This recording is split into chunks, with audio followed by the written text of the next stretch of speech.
ये ना सिर्फ दिल्ली के सरकारी स्कूल के शिक्षकों की जीत है, ये दिल्ली वालों की जीत है। ये ऑर्डर जो शिक्षा विभाग से निकला है, इस बात को दिखाता है कि भारतीय जनता पार्टी कितने भी षड्यंत्र कर ले दिल्ली वालों को परेशान करने के लिए, दिल्ली वालों के काम रोकने के लिए, लेकिन अरविंद केजरीवाल की सरकार दिल्ली वालों के लिए लड़ती रहेगी। हमें चाहे कितना भी संघर्ष करना पड़े, हमें चाहे जितनी भी लड़ाई लड़नी पड़े, लेकिन हम दिल्ली वालों के लिए लड़ते रहेंगे, दिल्ली वालों के लिए काम करते रहेंगे। मैं भारतीय जनता पार्टी को यह कहना चाहती हूं कि अगर आम आदमी पार्टी अरविंद केजरीवाल की सरकार की शिक्षा क्रांति को रोकना चाहते हो, तो मैं आपको एक सुझाव देती हूं कि उससे बेहतर काम करो। आपकी इतनी राज्यों में सरकार है, अगर आपको लगता है कि दिल्ली के सरकारी स्कूल अच्छे हैं, तो आप हमसे अच्छे सरकारी स्कूल बना के दिखाओ। आप यूपी में बना के दिखाओ, आप मध्य प्रदेश में बना के दिखाओ, आप गुजरात में बना के दिखाओ। आप क्यों दिल्ली के सरकारी स्कूलों को तबाह करना चाहते हैं? आप क्यों दिल्ली के सरकारी स्कूलों को बर्बाद करना चाहते हैं? और मैं भारतीय जनता पार्टी को यह भी बता दूं कि चाहे आप कितने भी षड्यंत्र रच लीजिए, जब तक अरविंद केजरीवाल दिल्ली के मुख्यमंत्री हैं, चाहे हमें कितना लड़ना पड़े, हम दिल्ली वालों के सभी काम करते रहेंगे। बहुत बहुत धन्यवाद। आपने और कहा था कि भ्रष्टाचार की जानकारी भी है और ट्रांसफर वाले मामले में लेन देन होने की संभावना भी है। क्या उसे लेकर आपको चीफ सेक्रेटरी की तरफ से या फिर किसी और अधिकारी की तरफ से कोई रिपोर्ट मिली है? उस मामले का क्या वो जांच को लेकर आप लोग आगे बढ़ रहे हैं? देखिए, बिल्कुल हम जांच को लेकर आगे बढ़ेंगे, क्योंकि जिस दिन से ये ट्रांसफर ऑर्डर निकला था, ये आप भी जानते हैं, मैं भी जानती हूं कि हर टीचर जिसका ट्रांसफर हुआ, एक व्यक्ति से दूसरे व्यक्ति, एक अफसर से दूसरे अफसर, कभी इस ऑफिस से उस ऑफिस धक्के खा रहा था। स्कूल में नहीं थे ये टीचर, ये धक्के खा रहे थे कि किसी तरह से इनका ट्रांसफर रुक जाए। और ये आप भी जानते हैं और मैं भी जानती हूं कि इस देश में किस प्रकार से ट्रांसफर ऑर्डर बनाए जाते हैं और किस प्रकार से रुकवाए जाते हैं। लेकिन मुझे खुशी है इस बात की कि इस भ्रष्टाचार का जो ये ट्रांसफर ऑर्डर था, जो इस भ्रष्टाचार की शुरुआत कर रहा था, उस ट्रांसफर ऑर्डर को हमारे संघर्ष से, दिल्ली वालों के संघर्ष से, दिल्ली के टीचर्स के संघर्ष से इस ट्रांसफर ऑर्डर पर अब रोक लग गई। लेकिन मैडम, वो बीजेपी के 700 सांसद मिलने गए थे उसके बाद उन्होंने ये कहा कि ये हमारी मेहनत का नतीजा है कि ऐसा हो पाया। साजिश वो आपकी बता रहे हैं कि रातों रात इस तरह के ऑर्डर निकालने की जरूरत क्यों पड़ी थी?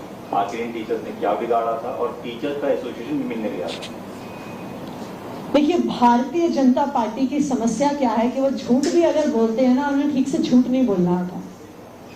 भारतीय जनता पार्टी चाहे कितने झूठ बोले, उन्हीं के द्वारा अपॉइंटेड चीफ सेक्रेटरी ने मुझे कल एक चिट्ठी भेजी, सांसदों के मीटिंग से जस्ट पहले भेजी, और उसमें चीफ सेक्रेटरी साहब ने मुझे कहा कि ट्रांसफर पोस्टिंग जो टीचर्स की है, ये सिर्फ और सिर्फ केंद्र सरकार के परव्यू में आती है।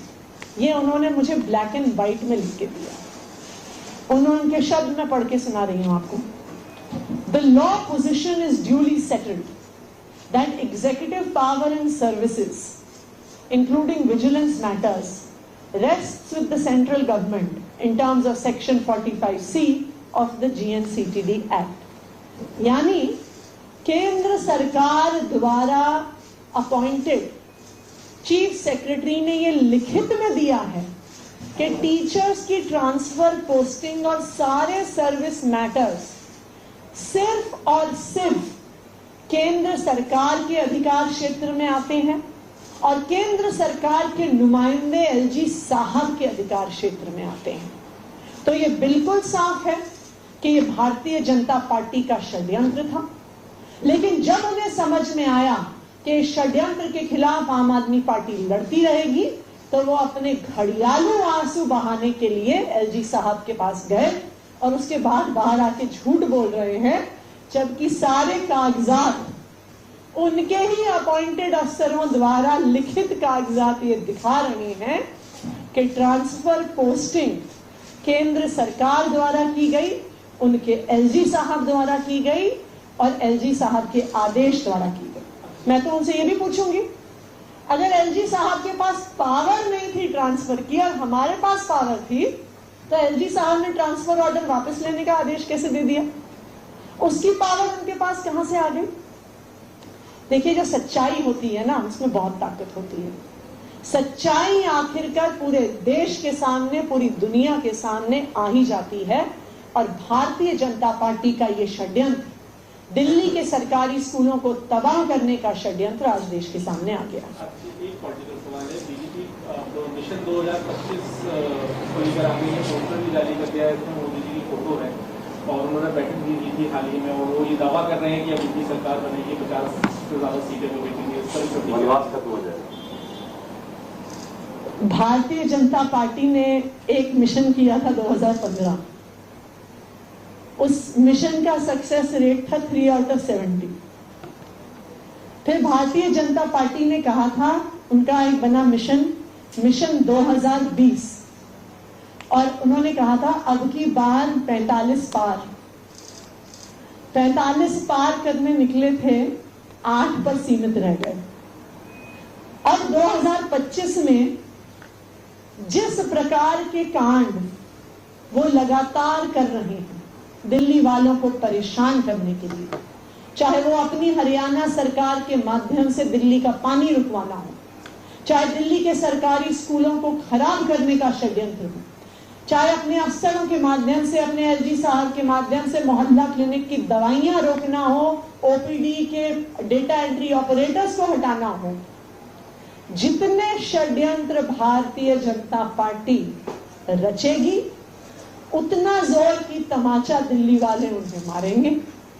मैं आपको आज पूरे कॉन्फिडेंस से बता रही हूं कि अगर भारतीय जनता पार्टी की एक सीट भी 2025 में आ गई तो उनके लिए बहुत बड़ी बात है। बधाई देना चाहती हूं कि उनका संघर्ष सफल रहा।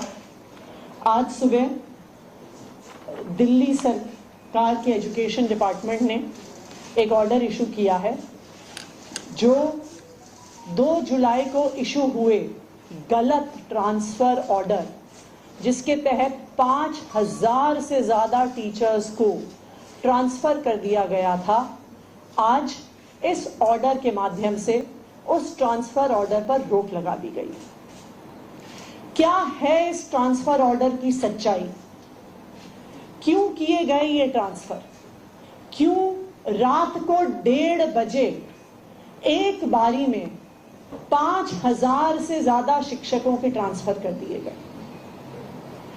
इस 2 जुलाई के ट्रांसफर ऑर्डर को समझने के लिए हमें इस बात को समझना पड़ेगा कि दिल्ली में जो शिक्षा क्रांति आई है, पिछले 10 साल में जो दिल्ली के सरकारी स्कूलों में सुधार हुआ है, जो दिल्ली के सरकारी स्कूलों के नतीजे प्राइवेट स्कूल से बेहतर आए हैं, जो दिल्ली के सरकारी स्कूलों में पढ़ने वाले गरीब से गरीब बच्चे जेईई और नीट का एग्जाम क्वालिफाई करके देश के बड़े बड़े इंजीनियरिंग कॉलेज में एडमिशन ले रहे हैं, ऐसी शिक्षा क्रांति भारतीय जनता पार्टी अपने द्वारा शासित किसी राज्य में नहीं ला सकी। भारतीय जनता पार्टी द्वारा शासित आप उत्तर प्रदेश में चले जाइए, गुजरात में चले जाइए, मध्य प्रदेश में चले जाइए, इन सब राज्यों में सरकारी स्कूल जिस टूटे फूटे हाल में हैं, गरीब से गरीब परिवार भी अपने बच्चों को सरकारी स्कूल में नहीं भेजना चाहता। और दूसरी तरफ अरविंद केजरीवाल की सरकार है, जिसकी 10 साल की मेहनत से आज दिल्ली के सरकारी स्कूल प्राइवेट स्कूलों से बेहतर हैं, उनके नतीजे प्राइवेट स्कूलों से बेहतर हैं। प्राइवेट स्कूल से माता पिता अपने बच्चों को निकालकर सरकारी स्कूल में एडमिशन करवा रहे हैं। भारतीय जनता पार्टी से दिल्ली की ये शिक्षा क्रांति हजम नहीं हुई। जो 10 साल में दिल्ली के सरकारी स्कूलों में बदलाव आया है, वो हजम नहीं हुआ। इसलिए भारतीय जनता पार्टी ने षड्यंत्र रचा कि जो शिक्षक पिछले 10 साल से अरविंद केजरीवाल की शिक्षा क्रांति में शामिल हैं,